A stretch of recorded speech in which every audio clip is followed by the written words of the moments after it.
नमस्कार। आज की इस दिलचस्प चर्चा में एक ऐसी कहानी पर बात होने वाली है जो सदियों पुरानी जरूर है, पर आज के वक्त में एकदम परफेक्ट फिट बैठती है।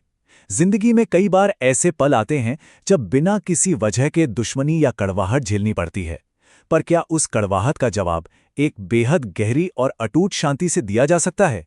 आज हम इसी राज को समझेंगे। जिंदगी का एक बहुत ही आम पर उतना ही परेशान करने वाला सवाल है, जब कोई बिना किसी कारण के किसी को नीचा दिखाने की कोशिश करे या अपमानित करे, तो उस सिचुएशन को कैसे हैंडल किया जाए। ये एक ऐसी स्थिति है जहां अक्सर शब्द कम पड़ जाते हैं और गुस्सा कंट्रोल से बाहर हो जाता है। आज की ये कहानी इस मुश्किल उलझन का एक बहुत ही सीधा और असरदार हल दिखाती है। चलिए सबसे पहले बात करते हैं इस कहानी के सबसे गुस्से वाले किरदार की, राजा अजातशत्रु, जिनका गुस्सा इतिहास में मशहूर था। एक तरफ है राजा का दरबार, एक ऐसी जगह जहां हवा में ही डर महसूस होता है, तलवारों की आवाज और सहमे हुए मंत्री। अजातशत्रु एक ऐसा राजा था जिसका नाम सुनते ही लोग कांप उठते थे और जहां हर छोटी बात का जवाब सिर्फ और सिर्फ गुस्सा था। ये दरबार बिल्कुल किसी उबलते हुए ज्वालामुखी जैसा था। और अब दूसरी तरफ नजर डालिए, राज्य के किनारे बसा एक घना शांत जंगल, एक ऐसी जगह जहां पत्तों की सरसराहट एक मीठा संगीत पैदा करती है। वहीं बीच में भगवान बुद्ध ध्यान में बैठे हैं और बिना किसी डर के सैकड़ों लोग खिंचे चले आ रहे हैं। ये जमीन आसमान का फर्क अपने आप में एक बहुत बड़ी कहानी कहता है। अब जरा सोचिए, जिस राजा ने सत्ता के लालच में अपने ही पिता को जेल में डाल दिया हो, उसका ईगो कितना नाजुक होगा। जब गुप्तचरों ने आकर बताया कि प्रजा एक सन्यासी को सुनने जंगल की तरफ जा रही है, तो राजा का गुस्सा 7वें आसमान पर पहुंच गया। उसे लगा कि लोग उसे छोड़कर एक फकीर के पास जा रहे हैं। ये खबर उसकी ताकत और उसके रुतबे पर एक बहुत बड़ा पर्सनल अटैक थी। और यहीं से शुरू होता है अहम और शांति के बीच का सबसे बड़ा और तनाव भरा टकराव। घायल ईगो कभी शांत थोड़ी बैठता है।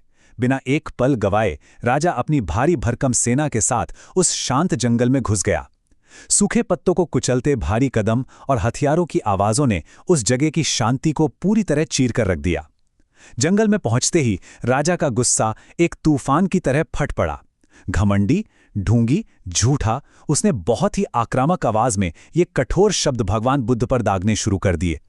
वो लगातार अपशब्दों की बौछार कर रहा था, जैसे वो अपनी पूरी ताकत लगाकर उस शांति को हमेशा के लिए मिटा देना चाहता हो।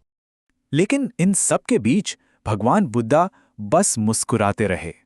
वहां खड़ा हर शख्स सांस रोके देख रहा था कि अब क्या होगा। उस भयंकर शोर और बेइज्जती के आगे बुद्धा का बिल्कुल शांत रहना और न घबराना वाकई कमाल था। उनकी वो चट्टान जैसी स्थिर मुस्कान बता रही थी कि असली ताकत शोर मचाने में नहीं, बल्कि गहराई और खामोशी में होती है।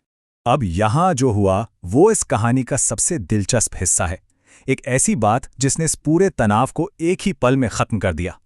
जब राजा अपनी सारी भड़ास निकालकर थक गया और हांफने लगा, तब बुद्धा ने उस माहौल को शांत करने के लिए बहुत ही धीमी और मीठी आवाज में एक सवाल पूछा।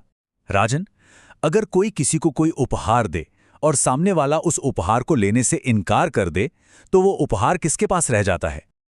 ये सवाल इतना अनोखा और अनएक्सपेक्टेड था कि पूरे जंगल में एक पल के लिए सन्नाटा छा गया। राजा का जवाब एकदम सीधा था।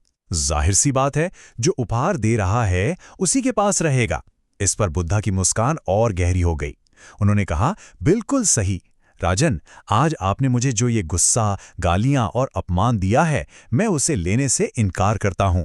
इसलिए ये सब आपके पास ही रह जाएगा।